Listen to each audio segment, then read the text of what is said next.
اكتر او اصعب مرض حاليا في العصر ده؟ اصعب مرض موجود حاليا 3 غين.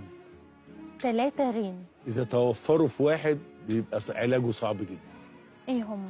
الغيره والغرور والغباء. اذا توفر غيره في واحد مغرور فاكر نفسه ما حصلش ومش ذكي غبي، ده كارثه. صعب جدا جدا تعالجيه.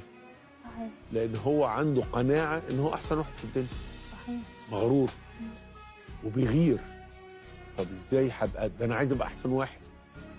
وما عندوش الذكاء اللي يعرف ان كل واحد يعني ربنا ادى امكانيات لكل واحد يقدر يعيش بيها. صحيح. فبلاش الغرور لانه قاتل. بلاش الغيره.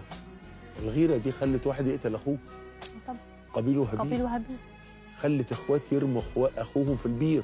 سيدنا يوسف. فاذا هي مذكوره يعني في القران كمرض مذكور. صحيح. لكن لا داعي ان احنا يعني اعرف ان نصيبك اللي ربنا اداهولك احسن حاجه. تقول لي طيب وانا كنت عايز ابقى كده.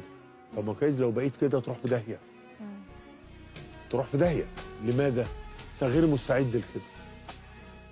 انا عايز ابقى كذا. طب الكذا دي انت مش مستعد لها. لا علميا ولا نفسيا ولا عضويا ولا اي حاجه. فده مرض خطير جدا جدا جدا يعني. صحيح. لو تفكرنا شويه 3 غين. صحيح. 3 غين. على فكره اللي عنده 3 غين دول انا مش تعبان.